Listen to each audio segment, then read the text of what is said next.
사람들은 종종 말한다. 성공은 운이다. 그 사람은 타고난 팔자가 다르다. 나는 그런 말을 들을 때마다 조용히 웃었다. 왜냐하면 나는 단 한 번도 운이 성공을 만든다고 믿은 적이 없기 때문이다. 운은 바람이고 습관은 방향타다. 바람이 불 때마다 흔들리는 인생은 오래가지 못한다. 하지만 방향을 가진 배는 바람을 이용해 앞으로 나아간다. 나는 평생 동안 그 차이를 보았다. 운을 믿는 사람은 바람이 잦으면 멈췄고 습관을 가진 사람은 바람이 사라져도 걸어갔다. 젊은 시절에 나는 특별한 재능이 없었다. 돈이 많지도 배움이 깊지도 않았다. 그러나 나는 일찍부터 깨달았다.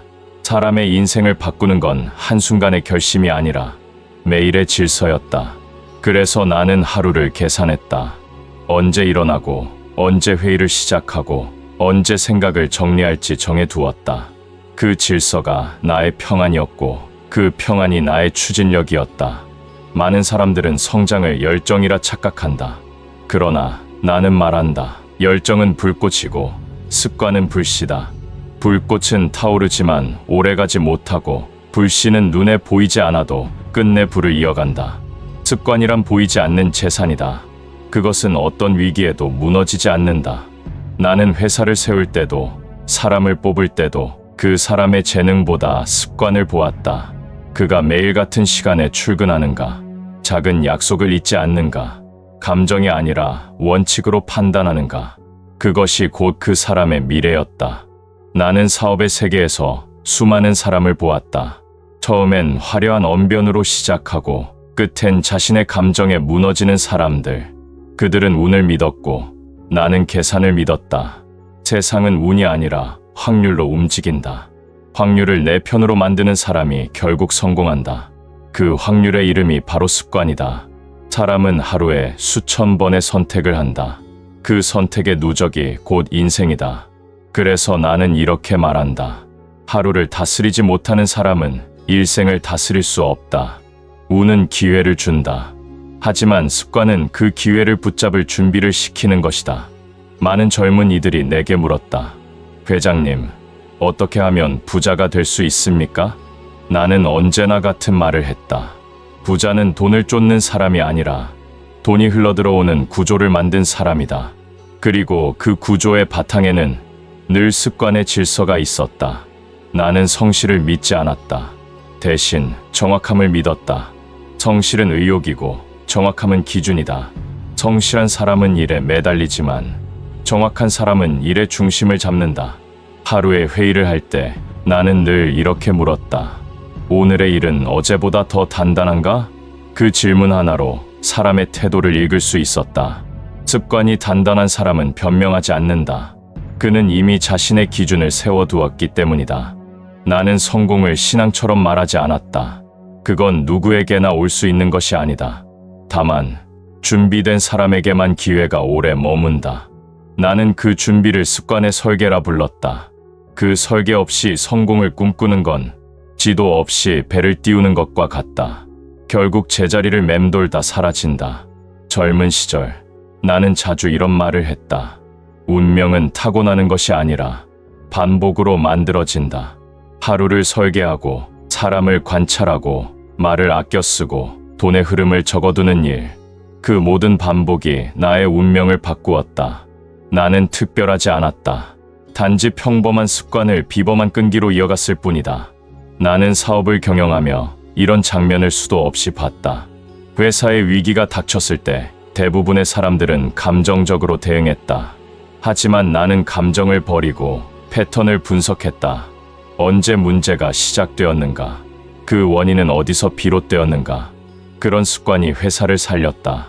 위기를 기회로 바꾸는 힘은 용기가 아니라 규율의 반복이다. 규율은 나를 묶는 것이 아니라 혼란 속에서 나를 자유롭게 하는 것이다. 세월이 흐른 뒤 사람들은 내게 이렇게 물었다. 회장님은 어떤 순간이 가장 두려웠습니까? 나는 잠시 생각한 뒤 대답했다. 습관이 흐트러질 때요. 그것은 운보다 무서운 적이었다. 습관이 무너지면 사람은 방향을 잃고 방향을 잃은 사람은 결국 자신을 잃는다. 그래서 나는 평생 자신에게 이렇게 물었다. 지금의 나는 어제의 나보다 단단한가? 이병철의 철학은 화려하지 않았다. 그는 소리 높여 말하지 않았다. 그러나 그가 쌓은 하루의 습관이 대한민국 산업의 기둥이 되었다. 그의 성공은 운이 아니라 공식이었다. 그 공식은 이렇게 요약된다. 기준이 습관이 되고 습관이 운명을 만든다. 사람들은 내게 자주 물었다.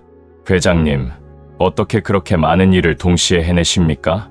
나는 언제나 같은 대답을 했다. 나는 일하지 않는다. 시스템이 일하게 한다. 나는 젊은 시절부터 일을 습관화된 구조로 만들었다. 하루의 시작은 언제나 같은 시간, 하루의 마무리도 같은 시간이었다. 나는 일의 반복 속에서 안정을 느꼈다. 사람들은 창의성을 자유로움에서 찾지만 나는 질서 속에서 창의성을 보았다. 질서는 나를 구속하지 않았고 오히려 내 생각을 정리할 여백을 주었다. 나는 늘 노트를 들고 다녔다. 그 노트에는 숫자와 문장이 섞여 있었다. 이익률, 원가, 거래처, 그리고 생각의 메모가 있었다. 예컨대 이런 구절이 적혀 있었다. 사람은 감정으로 움직이고 회사는 숫자로 움직인다. 그러나 결국 숫자도 사람의 습관이 만든다. 그 노트는 단순한 업무 기록이 아니었다. 생각의 지도였다. 나는 그 메모 속에서 사람을 읽었고 사업의 방향을 세웠다. 나는 일을 할 때 결정을 서두르지 않았다. 생각이 충분히 익을 때까지 기다렸다. 그 대신 생각이 흩어지지 않게 기록했다. 그 기록이 쌓이면 판단이 정확해진다. 기억은 감정에 휘둘리지만 기록은 감정을 넘는다. 그래서 나는 말보다 글을 믿었다. 생각은 흘러가지만 글은 남는다. 남는 것은 결국 기준이 된다. 많은 이들이 내 책상 위의 작은 수첩을 보며 물었다. 이 작은 메모가 그렇게 중요합니까? 나는 웃으며 대답했다. 모든 큰 일은 작은 생각에서 시작된다네. 그 수첩엔 내가 하루 동안 만난 사람의 말, 회의 중에 떠오른 의문, 직원의 표정에서 느낀 기분까지 적혀 있었다. 그 모든 것은 나중에 연결되었다. 사업이 어려워질 때 그 메모 속의 작은 단서 하나가 문제를 푸는 열쇠가 되곤 했다. 나는 습관을 반복되는 행위로 보지 않았다. 그것은 생각의 훈련이었다. 사람들은 일을 하며 말하지만 나는 일을 하며 머리가 익는다고 믿었다. 반복의 목적은 몸의 숙련이 아니라 판단의 정확함이었다. 그래서 나는 직원들에게 늘 말했다. 반복을 지겨워하지 마라. 그 속에서 기준이 생긴다. 나는 기업을 운영하며 모든 일을 습관의 시스템으로 바꾸려 했다. 회의는 길게 하지 않았다. 문제는 기록으로 요약했고 해결은 담당자가 책임졌다. 감정이 개입될 여지를 줄이는 것이 조직의 효율이었다. 습관은 사람의 감정을 대신하는 가장 공정한 시스템이다. 사람의 기분은 날마다 달라지지만 습관은 변하지 않는다. 그래서 나는 조직을 감정이 아닌 패턴으로 설계했다. 나는 늘 말했다. 사람을 신뢰하되 시스템을 믿어라. 신뢰는 관계를 지탱하지만 시스템은 결과를 지켜준다. 사람의 의지는 흔들리지만 습관으로 만든 구조는 흔들리지 않는다. 이것이 내가 감정이 아닌 계산의 경영을 택한 이유였다. 한 기자가 내게 물었다. 회장님, 당신은 너무 계산적이지 않습니까? 나는 잠시 웃으며 대답했다. 나는 계산을 믿지만 계산 뒤에 있는 인간을 더 믿는다. 숫자는 냉정했지만 그 속에는 사람의 땀과 시간, 그리고 습관이 담겨 있었다. 나는 숫자를 통해 사람을 읽었다. 매출보다 더 중요한 것은 그 수치를 만든 사람의 반복된 성실함이었다. 내가 경영 초기에 만든 원칙이 있다. 하루 한 번이라도 일을 개선하는 생각을 적어라. 그 습관이 회사의 철학이 되었다. 매일 1%의 개선, 그것이 1년이면 37배의 성장을 만든다는 계산을 나는 믿었다. 그 작은 습관이 결국 삼성이라는 이름을 만들었다. 나는 사람의 능력을 시험하지 않았다. 그 대신 기록을 얼마나 남기는가를 보았다. 기록은 정직하다. 거짓된 열정은 사라지지만 꾸준한 메모는 실적이 된다. 사람은 잊지만 습관은 기억한다. 그래서 나는 이렇게 말했다. 성공한 사람과 실패한 사람의 차이는 하루의 습관이 아니라 그 습관을 기억하게 하는 시스템이다. 이병철의 철학은 단순했다. 하루를 정확히 설계하고 그 하루를 꾸준히 반복하며 그 반복을 기록으로 남긴다. 그 기록이 쌓여 기준이 되고 기준이 쌓여 신뢰가 된다. 그리고 신뢰가 결국 성공을 만든다. 나는 운명을 믿지 않았다. 다만 기준을 믿었다. 기준이 나를 세웠고 습관이 그 기준을 지켰다. 그래서 나는 말년에 이렇게 남겼다. 운이란 준비된 습관이 만난 기회일 뿐이다. 나는 수많은 부자와 실패자를 보았다. 그리고 한 가지를 확신했다. 기준이 무너진 사람은 언젠가 돈도 무너진다. 사람은 돈으로 성장하지 않는다. 돈은 단지 그 사람의 기준을 시험할 뿐이다. 기준이란 보이지 않지만 그 사람이 어떤 상황에서도 흔들리지 않게 해주는 내면의 질서다. 젊은 시절 나는 사업보다 사람을 먼저 배웠다. 가난했던 시절 사람의 말 한마디가 회사를 세우기도 무너뜨리기도 했다. 그래서 나는 일찍 깨달았다. 사람은 돈보다 기준으로 판단해야 한다.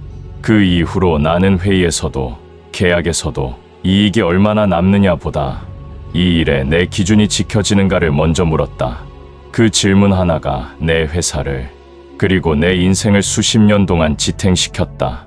사람들은 나에게 자주 물었다. 회장님, 그 많은 부를 어떻게 지켰습니까? 나는 대답했다. 나는 부를 지키지 않았다. 기준이 부를 지켰다.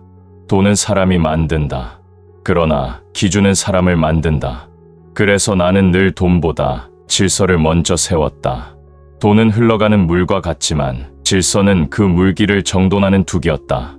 나는 빠른 부를 경계했다. 빨리 번 돈은 기준을 무디게 만들고 기준을 잃은 부는 오래가지 못한다. 돈을 벌 때보다 돈을 쓸 때가 더 어렵다. 그때 기준이 없다면 돈은 사람의 품격을 무너뜨린다. 그래서 나는 내 자녀들에게도 이렇게 말했다. 돈을 물려받기보다 돈을 다루는 기준을 배워라. 나는 부의 본질을 균형이라 보았다. 균형이 무너지면 부도, 명예도, 관계도 모두 기울기 시작한다. 그래서 나는 늘 묻곤 했다. 이익이 크면 클수록 손실은 어디에 있는가? 이익과 손실을 동시에 바라볼 줄 아는 눈, 그것이 바로 기준의 눈이다. 사람들은 돈을 잃는 것을 두려워하지만 나는 기준을 잃는 것을 더 두려워했다. 돈은 다시 벌 수 있지만 기준이 무너지면 다시 세우기 어렵기 때문이다. 나는 한때 어떤 임원이 내게 물었다. 회장님, 위기 때엔 무엇을 먼저 보십니까? 나는 잠시 생각하고 말했다. 숫자를 보지 않는다. 사람의 눈을 본다. 위기 때 흔들리지 않는 눈빛, 그 눈빛 속엔 습관과 기준이 있다.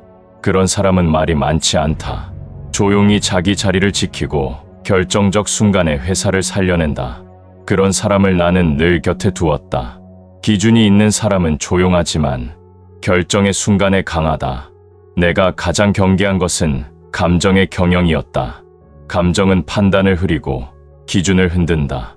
그래서 나는 늘 마음을 절제했다.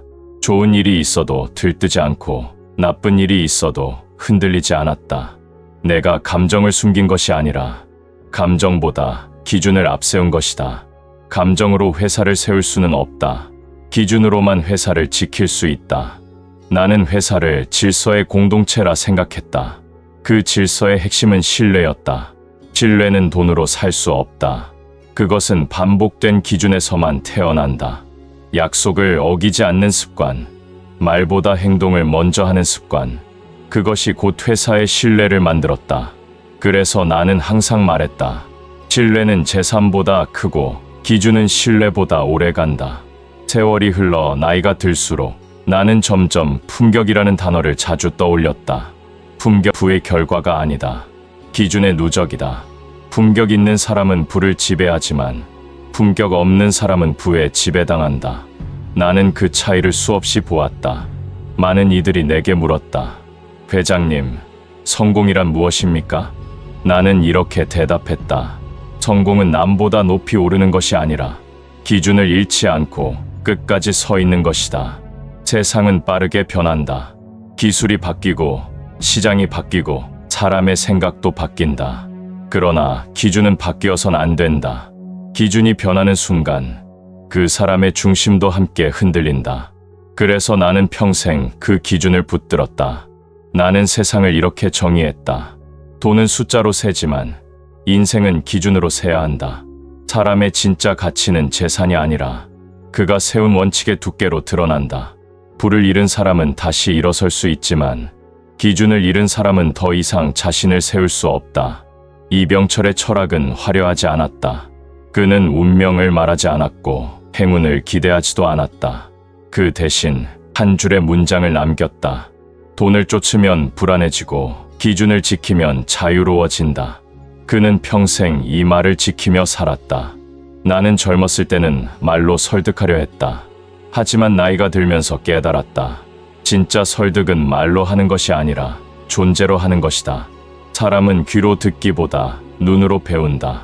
말은 바람처럼 사라지지만 태도는 세월이 흘러도 남는다. 그래서 나는 말보다 기준을 보이는 일을 더 중요하게 여겼다. 나는 침묵을 약함이라 생각하지 않았다.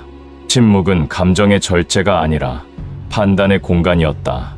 감정이 앞서면 말이 무거워지고 말이 많아지면 기준이 흔들린다. 그래서 나는 결정을 내릴 때마다 늘 생각의 여백을 만들었다.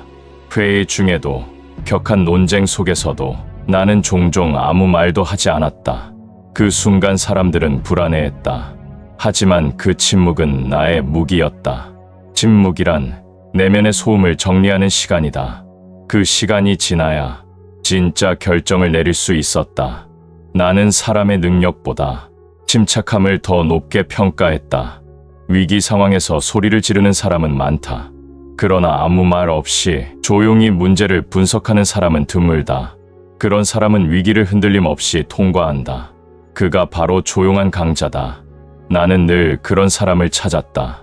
왜냐하면 큰 소리는 오래가지 못하고 조용한 사람만이 길게 간다는 것을 평생의 경험으로 알았기 때문이다. 나는 젊은 시절 한 번의 실수를 크게 겪은 적이 있다. 사업이 급히 커지며 모든 사람이 내 이름을 불렀다. 언론도, 투자자도, 직원들도 내 결정을 기다렸다. 그때 나는 자신이 전지전능하다고 착각했다. 그래서 모든 일에 내 생각을 넣으려 했다. 모든 문제를 내가 풀려 했다. 결과는 참혹했다. 회사 전체가 내 의견에만 의존하게 되었고 조직은 스스로 판단하는 법을 잃었다. 그제야 나는 깨달았다. 리더의 역할은 답을 주는 것이 아니라 기준을 세워주는 것이다. 그 이후로 나는 말을 줄였다. 대신 기준을 기록했다. 그 기록이 곧 조직의 언어가 되었다. 나는 부하 직원에게 자주 말했다. 당신의 말보다 당신의 습관을 보여달라. 사람은 말로는 얼마든지 오를 수 있다. 그러나 습관은 거짓을 말하지 않는다. 습관이 곧 신뢰였고 그 신뢰가 곧 리더십이었다. 그래서 나는 감정적으로 화내지 않았다. 화 대신 기준을 들이댔다. 기준은 사람을 부끄럽게 하지 않으면서도 스스로 반성하게 만든다. 나는 자주 이렇게 말했다. 리더가 감정적으로 흔들릴 때 조직 전체가 흔들린다. 리더의 표정 하나, 말투 하나가 수백 명의 마음을 좌우한다. 그래서 리더는 말의 무게를 알아야 한다. 침묵은 무게를 만든다. 말을 아껴야 말이 산다. 그래서 나는 침묵 속에서만 진짜 말이 힘을 가진다는 사실을 배웠다. 나는 한때 어느 기자에게 이렇게 말했다. 회장님, 왜 항상 조용하십니까? 나는 대답했다. 큰 소리로 말해야 하는 일이라면 이미 실패한 일이다. 조용한 리더는 눈으로 지시하고 침묵으로 신뢰를 세운다. 그는 감정의 높낮이에 휘둘리지 않고 원칙의 길을 걸어간다. 그런 리더는 외로워 보이지만 그의 침묵은 수많은 사람을 살린다. 나는 인생의 마지막 시절 조용한 산속 별장에서 이런 말을 적었다. 나는 세상을 떠날 때 소리 없이 떠나고 싶다. 왜냐하면 내 삶이 이미 말이었기 때문이다. 그 문장을 쓰며 나는 웃었다. 사람은 언젠가 사라지지만 그가 세운 기준의 울림은 오래 남는다. 그것이 내가 믿은 품격의 완성이었다. 나는 부자가 되기 위해 살지 않았다. 단단한 사람이 되기 위해 살았다. 돈은 결과였고 결과보다 중요한 건 그 결과를 견딜 수 있는 마음의 크기였다. 그 마음을 키운 건 성공이 아니라 매일의 절제와 침묵이었다. 이병철은 이렇게 말했다. 사람은 말로 세상을 바꾸지 않는다. 다만 침묵 속에서 세상을 만든다. 그는 떠난 뒤에도 말보다 깊은 여운을 남겼다. 그의 인생은 조용했지만 그 조용함이 한 나라의 산업을 일으켰다. 이병철의 인생은 습관으로 구조를 세우고 기준으로 회사를 세우며 침묵으로 사람을 세운 이야기였다. 그의 철학은 결국 한 문장으로 수렴된다. 말보다 기준, 기준보다 품격.